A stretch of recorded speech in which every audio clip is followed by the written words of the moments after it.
Action! Okay, so the extract we had comes from the second scene of Shakespeare's play King Lear.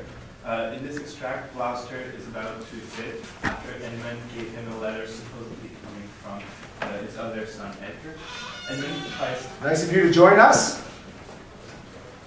Keep going. Okay.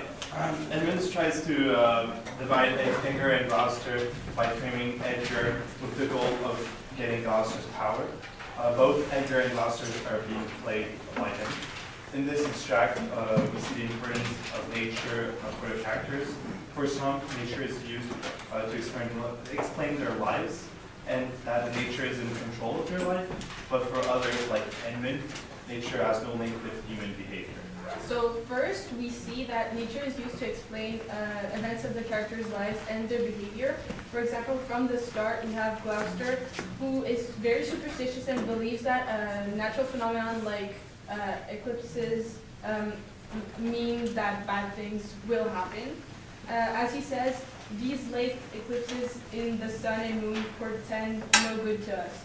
Though the wisdom of nature can reason thus and thus, yet nature finds itself scourged by the sequent effects from line 101 to 104. By those lines, he means that even though science can explain such events, nature is stronger, and it will always define what will happen. He's convinced that human nature has no effect whatsoever on any elements of his life, and everything is defined by nature. For example, the eclipse is ominous, meaning that something bad will happen and no one can stop it. He then enumerates disasters that follow natural phenomenon to prove his point, like love cools, friendship falls off, brothers divide, and the bond cracked between son and father from the line 104 to 107. With that last part, he's directly referring to his situation with his son, Edgar, who he even calls a villain at 107. It shows the big rupture of their relationship, and he blames all the actions of himself and the actions of his son on the forces of nature. Even Edmund, his other son, who doesn't agree with this way of thinking, explains that most people he sees believe that nature controls everything about their life. So, but they mostly think that when things get bad in their life. For example, the situation with Gloucester and his son, or King Lear with his daughters and his kingdom. Edmund says that even his own father was created by nature, the planets, and the astronomy to make him cheat on his wife and have Edmund. So nature has a huge importance to many of the characters, and it shows by all the references they make to it. Gloucester explains his life, his situation with his son, but also the king's situation with his daughters and with Kent, when he says that the king acts unnaturally, meaning that he is going against nature's will, or what nature usually makes people do, because he's banishing Kent for being honest. So secondly, Edmund goes on a rant on the people's blindness and devotion in linking natural phenomenon to their social lives. Edmund says that when we are sick in fortune, often the surfeit of our own behavior, we make guilty of our disaster the sun, the moon, and the stars, as if we were villains by necessity, fooled by heavenly compulsion, knaves, thieves, and treacherous by spherical predominance. At lane 110, 115. Here he's saying that we blame nature for everything that is bad, like if we were not responsible for our own action. That's something that they used to do a lot at that time, blaming either the religion or nature for their actions. He gives multiple example of why we blame nature for, creating an accumulation, and therefore strongly making his point that blaming nature is the best foppery of the world at lane 110. In other words, the action of blaming the nature is a way people use to feel better for their action and what happens to them. Also, when Edmund says that adulterers by an enforced obedience of planetary influence and all that we are evil in by divine trusting on, at lane 1016, 1018. He talks about his father that had an affair and got him and got him a child. This is why he's a bastard. He's creating a direct link with the situation and the idiocy of blaming nature. He brings more to his point by adding that an admirable evasion of four master men to lay his codish position to the charge of stars at lane 118, 119. Here, there is an accumulation to what he said before about his father. He says that his father blamed his action of impregnating his mother to the nature, like if he was not responsible for what he did, and that he got himself in trouble by cheating with another woman. He finishes his rant by using him as a false example. He says that his astrological sign, based on the day he was born, indicate that he should be rough and lecherous. At lane 122. Like if he had no impact on what he would become. And he says that being born under another star would not have changed who he became. And he's laughing about the stupidity of blaming nature for what you become. So in this extract, we see that Edmonds does not follow the same philosophy of Edgar and Gloucester. He does not blame nature or an outside phenomenon for what happens in his life. He's on top of that, and that's what makes him so manipulative over global characters like his father and brother.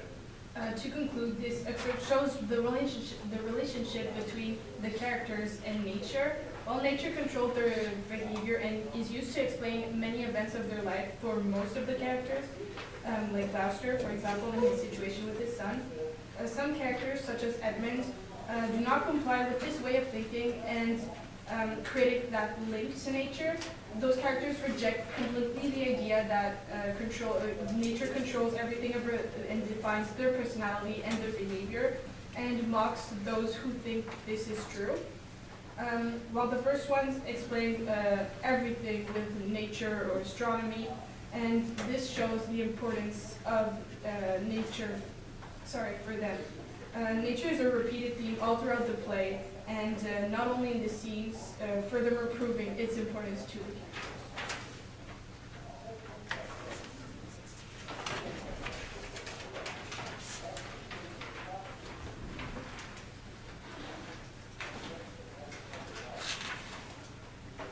So we've got an extract from scene 7.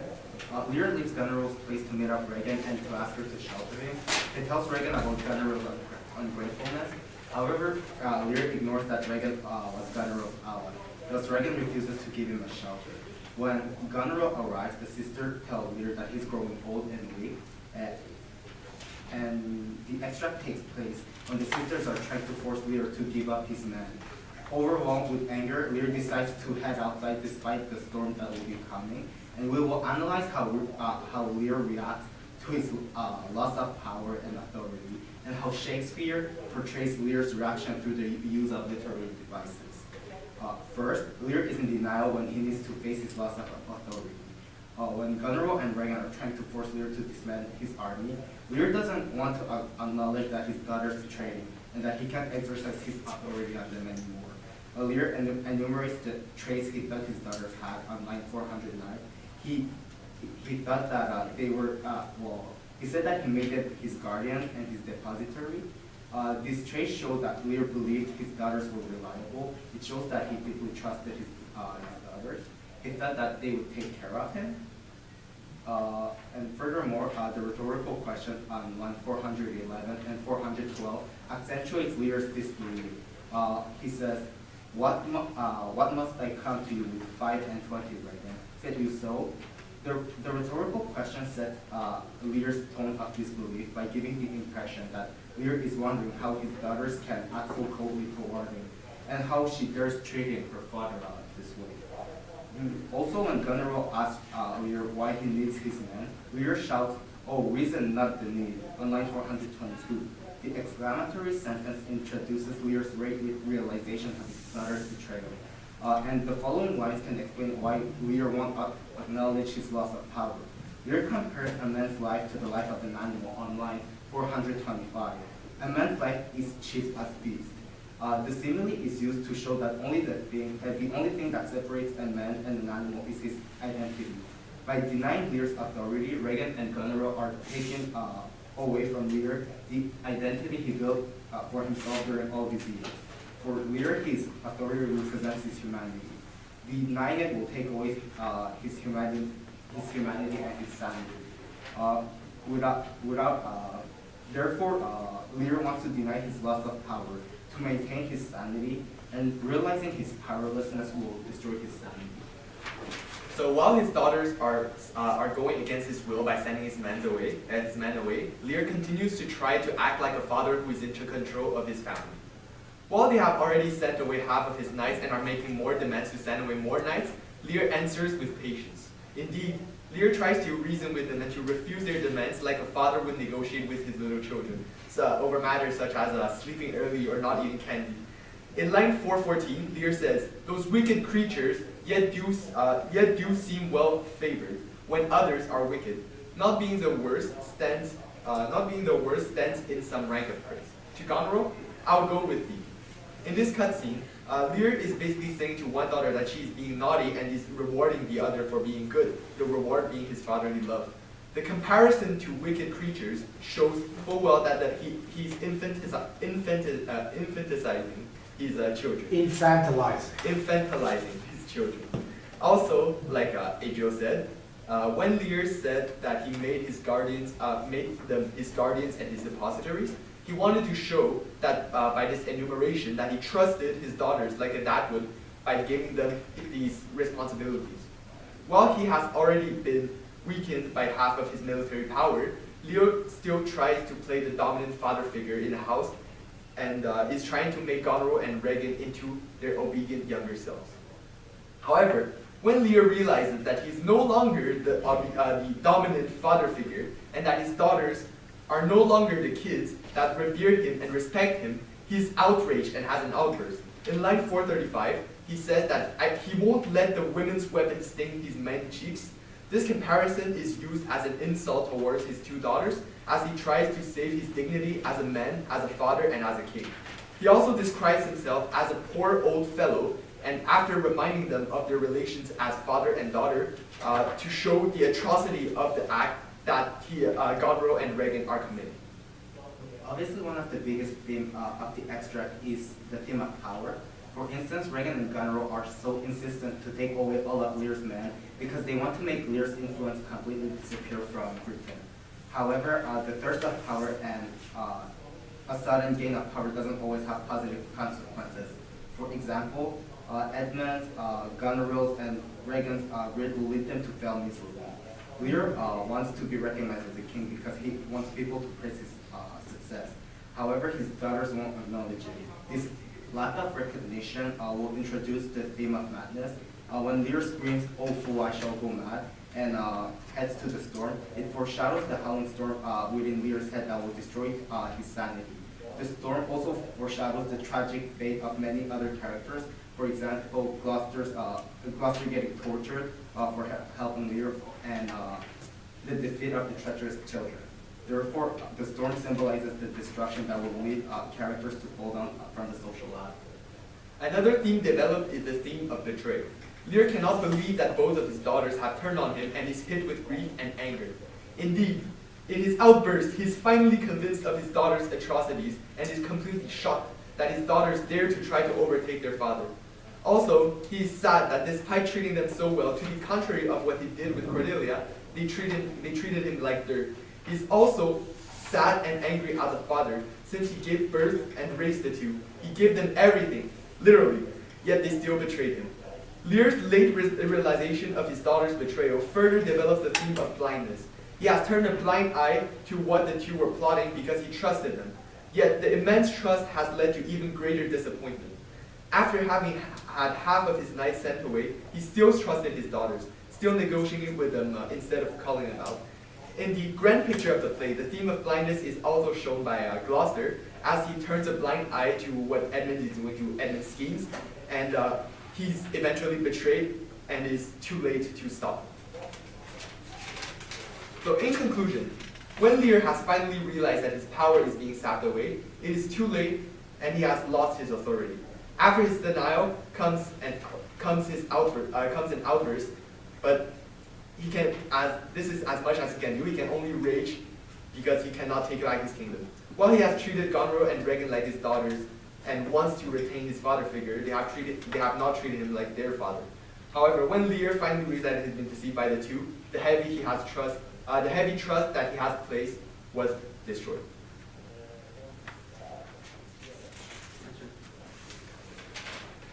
So we've been presented with this excerpt that covers most of scene 14. It takes place right after Gloucester comes back from the storm, wherein he tells Lear to flee to Dover, and it covers most of his torture by Cornwall and Regan. I will be focusing on the way that Shakespeare uses irony and juxtaposition to explore the themes of treachery and evil, and Gabriel will focus on the theme of divine intervention. So the related themes of evil and treachery are some of the main themes of the play. They're explored through the many betrayals in the play, like for example, Edmund's betrayal of his father and brother, or like Yue mentioned, Lear's betrayal by his daughters. But they're also explored in this extract where Shakespeare is trying to highlight the evil and treacherousness of of Cornwall, Regan, and Goneril. We can see this when Gloucester gives his reasons for not revealing the location of Lear to Cornwall and Regan. This is line 55. Because I would not see thy cruel nails pluck out his poor old eyes, nor thy fierce sister and his anointed flesh, rash boorish fangs. Here we can see a juxtaposition between the descriptions of Lear and his daughters. On the one hand, Gloucester uses very positive language to describe Lear, such as poor old eyes, or anointed as in sacred flesh, in order to make him seem like a victim. And on the other hand, he uses very pejorative language to describe the sisters, such as cruel nails and boorish fangs, in order to make them seem like the aggressors. This juxtaposition accentuates the evil nature of Goneril and Regan. It portrays them as cruel beings that would do terrible things to the poor and defenseless Lear. Additionally, Gloucester is also referring to the sisters as having fangs. So essentially, he's comparing them to monsters. This, again, only serves to emphasize their insidiousness even more. So, moreover, the irony of the situation in this scene also serves to emphasize the treacherousness of Regan and Cornwall. Throughout this whole scene, Regan is constantly accusing Gloucester of being a traitor, for example, in line 30, line 35, and line 85, because he hid Lear from them, and because he sent letters to Francis Camp. This is ironic because Regan and Cornwall are the traitors. They're the ones that want to usurp their king, that mistreated him until he went mad, and now they're accusing Gloucester of being a traitor because he was loyal to his king. So by insisting on this irony through the many accusations of Gloucester's supposed betrayal, Regan and Cornwall are portrayed as huge hypocrites, which in turn draws the reader attention to their own treacherousness and only adds to their evil nature. So in this extract and in the play in general, there's a lot of references to divine intervention. So in fact, the characters of the play often curse to God, ask Him for mercy, or ask Him for help. So in this extract, this is seen when Gloucester is about to get his eyes, one of his eyes put out of its socket, and he asks the gods for help to save him, and at the same time, he curses them. So on line 67, He says, "Give me some help, O cruel, O ye gods." So here there are multiple exclamation points ending short sentences that serve to emphasize the fact that Gloucester is very emotive and he's shouting to the gods so that they can hear him. So he's basically yelling he's yelling as much as he can to get the gods' attention wherever they are. Gloucester is obviously very scared of the prospect of getting one of his eyes plucked out. So he's asking the gods to help him, obviously, because there's no one else that can help him, and only a divine intervention can save him. In the same citation, we can see an opposition. This opposition comes in the form of Gloucester saying he wants help from the gods, and at the same time he curses them. So this shows how desperate he is, and how he's doing anything he can to get the gods' attention, just by or asking them for help, or saying they're cruel, just cursing them. He's doing anything he can. Another moment in this extract where we see ask for the God's help is at the end of the extract on line 105, when one of the servants says, "Now heaven help him." In this case, he's referring to Gloucester. So after Gloucester gets both of his eyes put out of their sockets, the servants kind of help him. They try to make him feel a little better, even if he's suffering a lot. And when they're done doing all that, there's nothing more they can do to help him. So they ask the gods to do what they can't. Again, so we see the reference to divine intervention. There's also a more subtle reference in this extract too. So when Gloucester loses one of his eyes, one of his servants tries to avenge him and attacks and provokes Cornwall to a duel. And when he does that, he wounds Cornwall, and Cornwall eventually dies. So we can say that the death of Cornwall is kind of divine intervention, in the sense that the gods who couldn't help, who couldn't protect Gloucester, are avenging him, and by killing Cornwall through the servant. In the plain general, this references to divine intervention is also made. Again, close in relation to Gloucester. For example, during the Dover incident, when Edgar makes him think he's jumping off a cliff and survives, and Gloucester thinks he survived because the gods protected him, not because he didn't jump. He wasn't aware of the ruse that was used against him. So, in conclusion, this extract presents a very salient moment of the play that brings out themes such as evil, treachery, and divine intervention.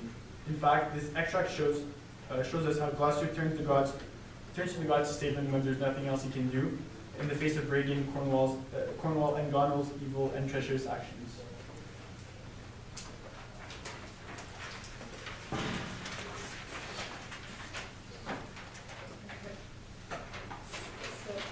The excerpt we had was from scene 21 in the play. So up to this point, Lear has been cast out by his older daughters, Goneril and Regan. Since then, he's been wandering around mad, and through the guidance of his loyal subjects, has ended up in Dover with Cordelia. So this passage is when Cordelia first sees Lear when he wakes up. It is a microcosm of the problems and issues of the entire play. So Lear's own senility, his physical decrepitude, his inability to make proper judgments, the evil and self-interest guiding Goneril and Regan, as well as the benevolence of Cordelia. So in this passage, Lear's aging, suffering, and madness caused by his loss of power are shown through metaphors, imagery, and repetition. So at the beginning of the extract, Cordelia has a passage from lines 29 to 38. And this whole passage lists all the suffering that Lear has undergone, and the accumulation puts emphasis on how much he has suffered, as well as the almost endless nature of his suffering. On the one hand, he's lost his power, and on the other hand, he's aging and has lost his grip on reality. So in this passage, there are also many references to storm, roaring winds, dreadful to thunder, cross lightning. Those are allusions to the earlier storms, either Lear's inner storm or also the one outside. It highlights the chaos that the suffering has caused in Lear's life. So at the same time, the metaphor of the storm describes how he's trying to keep his wits in the face of betrayal and adversity.